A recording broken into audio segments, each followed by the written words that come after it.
teman-teman, balik lagi di channel Supawan Awan ya. Di video kali ini kita akan bahas tuntas tentang baja ringan ya. Tapi sebelum kita mulai, saya ingin mengucapkan terima kasih dulu untuk teman-teman yang dari video sebelum-sebelumnya sudah berkontribusi, memberikan kritik, saran, komentar ya, untuk memperbaiki channel ini. Dan kita sambut sama-sama juga untuk teman-teman baru kita yang join di bulan ini ya. Luar biasa sekali, terima kasih kalian sudah ikutan. Dan jangan lupa kritik sarannya juga teman-teman ya di kolom komentar, supaya saya bisa perbaiki channel ini ke depan buat kita semua ya, supaya informasinya lebih bagus lagi ke depan. Oke, jadi karena pembahasan pertama di sini kita akan bahas bahan apa sebenarnya baja ringan itu, dan tentunya pertanyaan itu timbul karena mungkin kita tidak begitu memahami ya apa itu sebenarnya bahan dari baja ringan tersebut teman-teman. Oke, kita langsung aja, bahan apa saja yang sebenarnya tercampur di baja ringan ini teman-teman. Jadi sebutan yang cukup familiar ya di telinga kita. Jadi bahan baja ringan ini juga sering disebut galvalum teman-teman ya, karena komposisinya di sini campuran antara zinc, karbon, dan aluminium ya. Jadi kalau misalkan seperti kalau misalkan kita cek pembahasan kita aluminium ya, seperti yang kita tahu aluminium itu memang tingkat rentannya pada karat juga sangat minim sekali ya. Bisa jadi itu penyebabnya kenapa baja ringan atau galvalum ini cukup terlindung dari karat ya, karena itu adalah lapisan galvalum. Artinya kalau misalkan kita bandingkan dengan besi galvanis, besi kotak, itu bisa dikatakan hampir sama ya untuk campuran bagian terluar yang melapisi besi itu. Nah, jadi pertanyaan yang kedua di sini, apakah baja ringan bisa karatan teman-teman ya? Jadi beberapa penyebab baja ringan ini berkarat di sini, salah satunya adalah tergoresnya lapisan terluar dari baja ringan ini teman-teman ya. Jadi kalau misalkan tergores itu akan mempercepat proses berkaratnya di bagian luar dari baja ringannya. Dan penyebab kedua di sini adalah baja ringannya itu terkena larutan asam teman-teman ya. Jadi kalau misalkan bagian dari galvalum ini terkena larutan asam, itu akan mempermudah korosi atau karatan dari baja ringannya. Air semen dan adonan semen ya teman-teman, adonan semen yang ya bisa dikatakan campuran air dengan semen ya. Jadi itu juga salah satu penyebab kenapa baja ringan juga lebih mudah berkarat ya. Tapi untuk hal ini sepertinya sulit kita hindari, karena bisa dikatakan untuk beberapa bagian, biasa di bagian tapak atau di kaki tiang baja ringan itu biasa kita gunakan semen ya untuk menambal di bagian bawah untuk kekuatan tiang dari bahan atau baja ringan yang kita buat ya. Oke, jika kekurangan informasi ini silahkan teman-teman tambahkan di kolom komentar ya. Oke, lanjut untuk pertanyaan selanjutnya teman-teman. Di sini apakah baja ringan bisa dicat ya? Jadi layaknya besi galvanis ya, yang terhitung licin juga. Jadi di video sebelumnya saya juga mencoba ya mengecat baja ringan, tapi tentunya ini hanya untuk menguji kuas pon yang kita gunakan waktu itu. Jadi bukan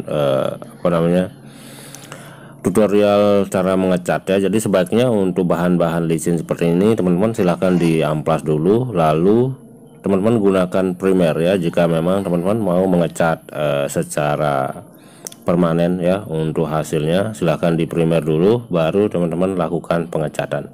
Untuk cat sama saja ya, standar untuk cat besi itu sama saja untuk cara penggunaannya. Jadi silakan teman-teman gunakan cat standar besi atau ya cat biasa lah, sama kayak cat besi galvanis atau yang lainnya. Silakan teman-teman tonton aja untuk video proses pengecatannya. Ini thumbnailnya, ini gambarnya ya. Oke, lanjut berikutnya mungkin yang ditunggu-tunggu ya, apakah baja ringan itu bisa dilas teman-teman ya. Jadi di sini saya gunakan kawat las 6013 ya. Ini kawat las untuk pengelasan umum seperti ngelas trali atau pagaran gitu. Ini Ini 6013 ya. Oke, jadi seperti ngelas besi pada umumnya teman-teman, silahkan kita akan mulai ngelas dari bagian yang saya tunjuk tadi ya, di bagian yang tebal, bagian pinggirnya dulu seperti yang saya tandai. Kita akan bergerak ke kiri ya untuk proses lasnya. Di sini kita centang dulu di bagian dua sisi kiri kanannya ya.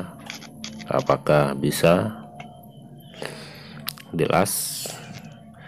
Oke, jadi secara apa ya, untuk secara fungsi memang dari pabrikan di sini proses pasangnya tentu lebih disarankan menggunakan baut teman-teman ya. Jadi untuk proses las ini justru nanti akan meningkatkan resiko karat itu lebih besar ya teman-teman, ketika kita menggunakan las untuk menyambung. Tapi di sini kita hanya melakukan eksperimen aja apakah bisa dilas atau tidak ya.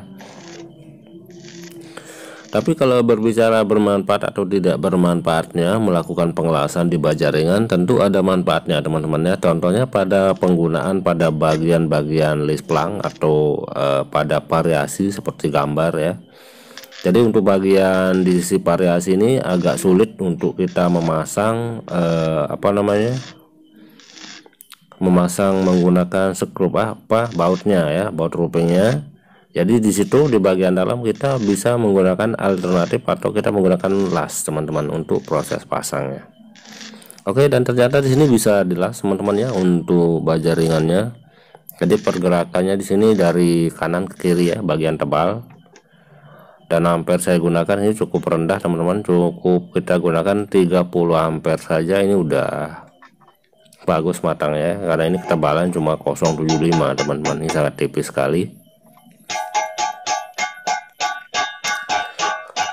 Dan ternyata bisa dilas ya. Ini sama aja dengan besi galvanis teman-teman ya, proses lasnya. Oke, selanjutnya di sini apakah jika berbicara kekurangan dan kelebihan dari baja ringan teman-teman ya, mungkin kita sepaham atau tidak, silakan teman-teman di kolom komentar kasih komentarnya. Kita akan bicara tentang kekurangan dan kelebihan dari penggunaan baja ringan teman-teman. Oke, jadi sebelumnya saya ingin coba dulu nih teman-teman ya, saya coba buka lagi hasil lasannya seberapa kuat ya. Oke, jadi kalau misalkan kita las di bagian samping bisa jadi kekuatannya akan lebih bagus lagi ya. Oke, dan ternyata di sini teman-teman kalau misalkan kita berbicara kekuatan itu sama aja ya, sama aja dengan pengelasan besi galvanis pada biasanya. Dan karena ini juga ketebalannya 0,75, jadi yang lebih kebuka hasil lasanya tetap pada posisinya, tapi besinya yang duluan sobek ya. Ini baja ringannya duluan sobek di bagian pinggir dari sebelah hasil lasan tadi ya. Oke, selanjutnya berbicara baja ringan bisa dipakaikan genteng atau tidak teman-teman ya. Jadi kembali pada jarak kerapatan dari rangka atapnya teman-teman ya.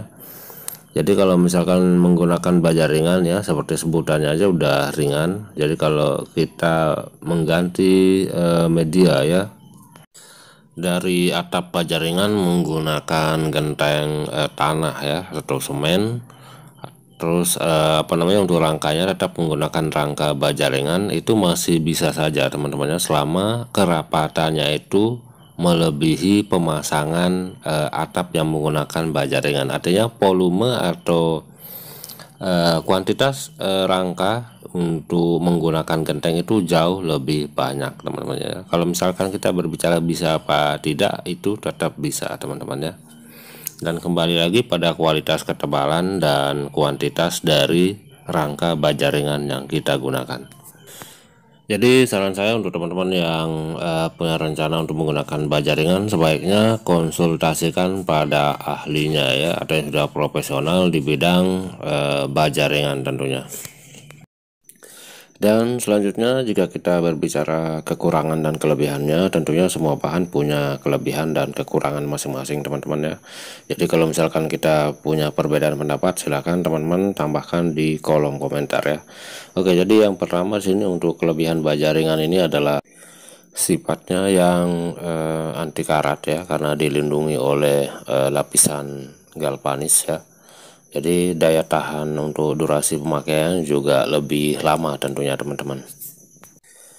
Oke, dan selanjutnya adalah pengerjaannya yang terbilang cukup sederhana ya, cukup mudah. Artinya untuk pemula pun tidak terlalu butuh waktu lama untuk belajar ya, untuk bisa memasang sendiri kalau misalkan pembuatan kanopi atau yang sejenis ya, yang tidak terlalu membutuhkan konstruksi yang bisa dikatakan bahaya jika dikerjakan oleh pemula. Artinya di sini bahan ini cukup mudah untuk dipahami cara atau proses pasangnya teman-teman. Oke, jadi seperti yang saya bilang tadi teman-teman, karena proses pasangnya cukup mudah ya, otomatis itu akan mengurangi biaya atau proses pemasangannya jika kita meminta tukang untuk proses pasangnya, karena proses pasangnya tidak terlalu lama ya dan sangat sederhana. Jadi otomatis proses pembiayaan untuk waktu pembuatannya juga tidak terlalu lama, otomatis biaya yang dibutuhkan juga tidak terlalu banyak. Dan selain itu untuk daerah-daerah yang berpotensi tinggi ya mengalami gempa bumi, tentunya ini paling direkomendasikan teman-teman ya untuk keamanannya. Jadi karena sifatnya yang ringan dan terbilang ringan ya, tentunya ringan dan dan tingkat bahayanya juga sangat sedikit ya, karena ketika digoyang gempa bumi tentunya tidak akan beresiko langsung jatuh ya, karena sifatnya tidak terlalu keras ketika mengalami goncangan.